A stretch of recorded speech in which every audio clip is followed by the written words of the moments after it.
We are thrilled to be joined by the artist who just sang that encore.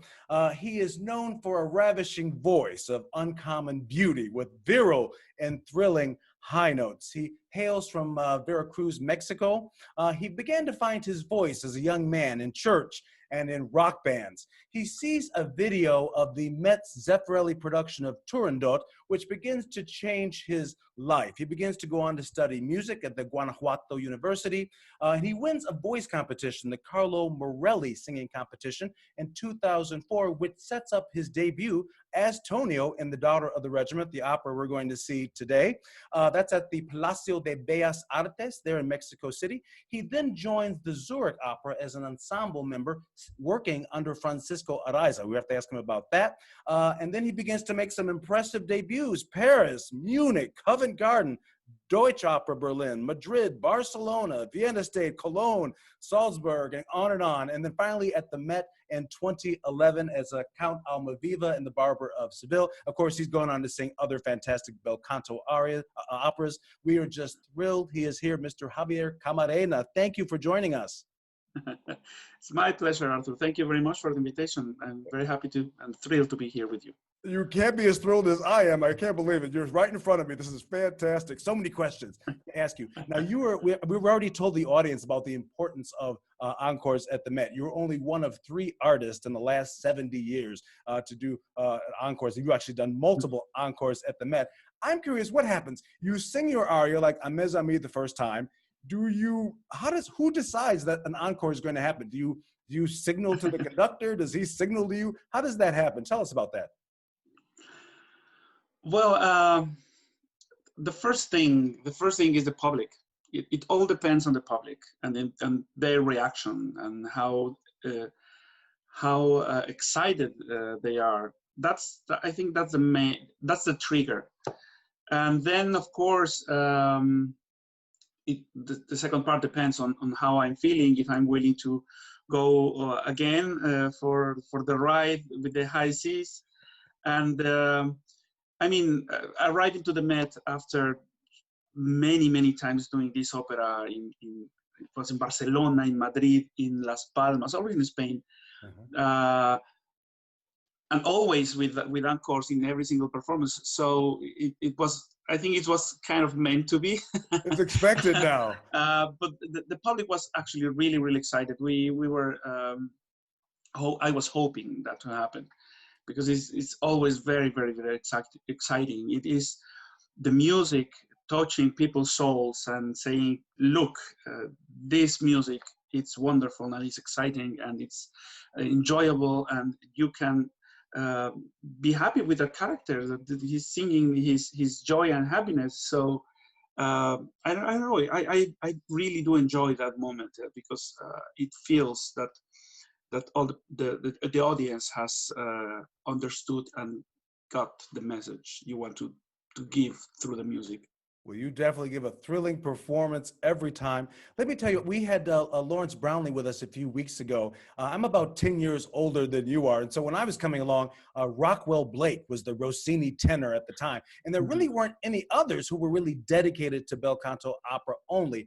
And so I wonder, we look up now at this moment, we have 3 very important Rossini tenors: yourself, Juan Diego Flores, and Lawrence Brownlee. The odds that all 3 of you would happen at the same time is an amazing thing. Are there any advantages, would you say, that all 3 of you have all emerged at the same time? Well, I think that makes actually a golden age, not only for Rossini, but for the bel canto opera. I think tenors of this generation, like you already mentioned, Juan Diego and Larry, and there's Maxim Mironov, Dmitry Korchak. They're all very great singers, dedicated to bring again, like, really the glory of bel canto, because it's really beautiful music. It's really technically, it's really hard to sing. You must be really you must have a solid vocal technique. And I think that, we can think about like 30 years, 40 years ago when you had a Corellia di Stefano and all these Tucker, you had all these big names for big operas, lyric operas, and Yes. all these a little bit more dramatic, and it was like really like the golden age of that repertoire. I think now we are living a very, very, very good and golden age for the bel canto, thanks to all these amazing artists, which I admire, respect, and Larry, he's a great friend and great colleague as well. Wonderful. Let me ask you one more question about those two colleagues. Now, Juan Diego Flores is starting to move now into more of the lyric roles, the Duke and Alfredo, possibly Rodolfo, whereas Larry, Lawrence Brownlee, is saying, hey, I'm going to pretty much stick in the bel canto. How do you see yourself? Are you finding yourself starting to maybe go toward more of the lyric parts as we go along? I think so, but I don't know if it's going to be in the Italian side. I think I will definitely go through the French repertoire, and I already looking for the next 5 years. I already have some engagements for Romeo and Juliet, also for Lacme, Manon. I will try to get some Faust here or there. And my goal in this repertoire will be eventually, like really like long term, would be, if I hope I can reach Count du Hoffmann. So that will be my goal. And of course, I have to go through Werther sometime. But it's in this direction. I don't know how the Italian is going to develop. And in the Italian side, I will dream to sing a Rodolfo, but I want to keep going as far as now. That's right. That's right to say that. Yeah. My English is sometimes like difficult. No, you're perfect. No, I really want to step firmly. It has been in my career like this. I try to step very firm in every, like, step of the ladder. I don't know how to say this. Yes. I try to do that. So that's also the part of deciding about the repertoire, and I think it's going to be like that. No pressures. I adore bel canto, which I'm always having something to sing. I love Rossini as well. Not singing so many roles now, but I will stick with Cenerentola, for example, which is one of the roles I adore from Rossini. Mm-hmm. And of course, a lot of bel canto going for Edgardo and Lucia Lammermoor. I still have some Puritani, which is another opera I adore as well. And try to combine and climb together and develop my voice and technique with little by little adding some repertoire. Wonderful. I was watching a YouTube of Alfredo Kraus, the great tenor of the past, and he was 69 singing A Mes Amis. Sounded fantastic. So there must be something about doing this repertoire that encourages longevity. So I expect we'll be seeing you into your 70s at least doing this work. I don't know. I don't know. Because in some point of my life, I just want to leave. I understand. Well, I read an article last year about you talking about you were doing so much traveling. You were talking about dying to find time to spend time with your wife and your son and daughter who live in Zurich. I'm wondering, with this pandemic, how has life changed for you? You've probably been unexpectedly home a lot more than you would have thought.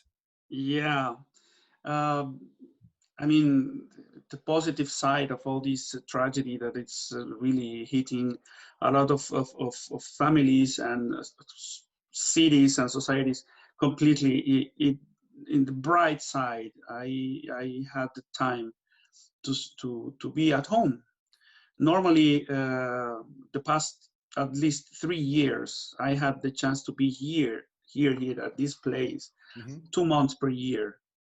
And, it was like 5 days in maybe at the beginning of January, and then coming back for another week in April. And it was like that. And most of the time, summer, we are using summer for going for holidays. So I'm not at home.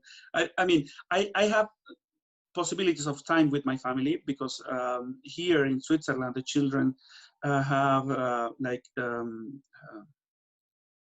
season vacations. Mm-hmm. So in fall they have one, in winter they have another period. It's always 15 days. They have like the sport, because it's the season of the what's the name, ski. They have also the spring and then summer. So we can spend some time together.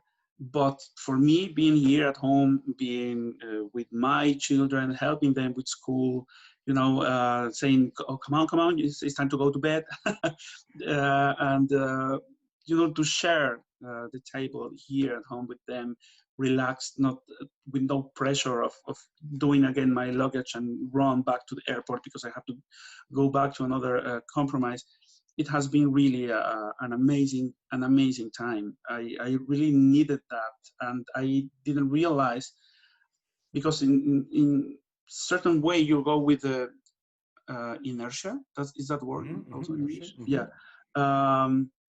and you don't realize until you stop, and you see how. I mean, I know I knew I was needing also this time, but I didn't know how strong was this need in my heart, in my soul, to be just here, relaxed, peacefully, and it has been a wonderful time. Wow, Definitely. wonderful. I had to ask you this question, going back to older singers. So, of course, I also grew up watching Francisco Araiza. So you end up in Zurich, and then you end up working with sort of fellow Mexicans. Can you tell us what was it like working with him, and do you still work with him? Last time I worked with Maestro Araiza, it was like maybe 5 years ago. And I was preparing a new role, which was the Duca from Rigoletto. And actually, he was the reason I wanted to come here to Switzerland, because I knew he was teaching at the opera studio in the opera house in Zurich. Yeah. So I came because I knew him from the contest I won, the one you mentioned it in Mexico in 2004, the Carlo Morelli. I knew him there, and he told me, "You won a national contest, you have to try the international side." So that was my trying to go to the international side. So I remember through the opera company in Mexico, I reached him and I told him, "I'm following your advice. I know you are giving lessons in an international opera studio, so I want to go there." And I made my audition and I was accepted in the opera studio, and that's how I began to work with him. It was a lot of understanding how to communicate through music, because you can sing and you can be an instrument as the flute or trumpet or violin, but you have words. That's the super plus extra that singers have. You have words to sing, so the message you are transmitting is more direct. So I learned a lot how to enjoy, how to squeeze the juice of the poetry in music, in the arias, and everything had so much more sense in terms of reading, really reading the score, and it helped me to understand better the music, much better the music, and why the composer is doing a rallentando, why he's doing a crescendo, why he's changing harmony here, why he's all these things that are like perfectly together in bel canto, and yeah, it was a great school for me. Wow. Well, Mr. Javier Camarena, was a treat for you to join us today. Thank you so much. I know the audience is going to very much love the Daughter of the Regiment tonight, but thank you so much for being with us. Thank you. It was a beautiful performance. I remember like one of my cherished and happiest moment in not only my career, in my life. So I hope everybody to enjoy this field regiment from the Metropolitan with my dearest friend, Pretty Yende, as Mari.